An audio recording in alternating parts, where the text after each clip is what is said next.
January 3rd, 1777 AD, the Battle of Princeton. On January 3rd, 1777 AD, the U.S. Continental Army, led by General George Washington, defeated the British at the Battle of Princeton. Earlier that morning, Washington and the majority of his soldiers struck out of Trenton after stopping the British Army at the Battle of Assunpink Creek and headed for Princeton.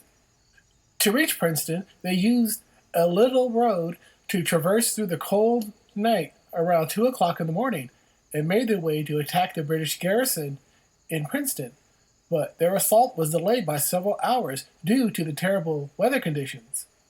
By the time they reached the outskirts of Princeton, it was already dawn, so Washington's plan to attack the British garrison was to begin later than he anticipated. So he sent General Hugh Mercer, along with 350 soldiers, to destroy the bridge that was over Stony Brook to delay Lord Cornwallis's men who were going to march toward Princeton when they found out Washington's soldiers had left Trenton. Lord Cornwallis sent a message to the leader of the British troops that were garrisoned in Princeton, Lieutenant Colonel Malwood, to bring 2 regiments with him to Trenton and join his men in their pursuit of George Washington. As they were leaving Princeton, several troops from one of the 2 British regiments saw General Mercer and his soldiers in the vicinity of Stony Brook, and Lieutenant Colonel Malwood ordered them to pursue the Americans. Around the same time, Mercer noticed that he was spotted and tried to withdraw and lead his soldiers in a valiant attempt to outflank the Redcoats and rejoin Washington's forces, but they failed. The British surrounded the outnumbered Americans and ordered them to surrender, but instead they began to fire back at them.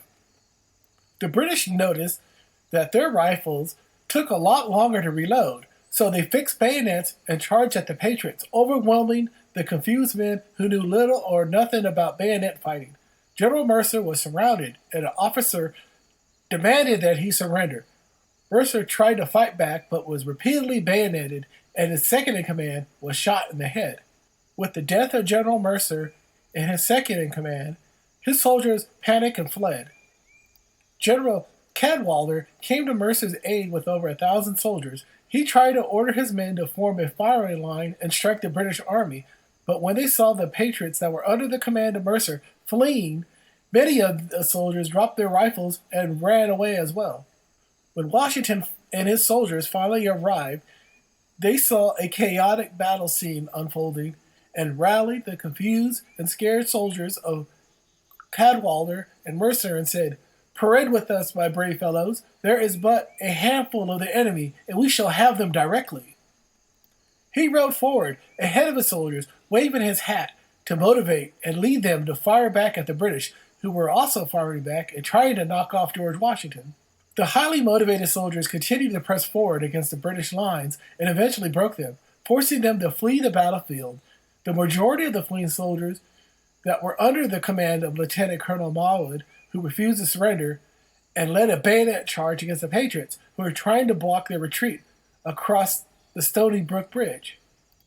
While some soldiers pursued the British, others, like artillery officer Alexander Hamilton, went into Princeton and demanded the remaining British soldiers to surrender.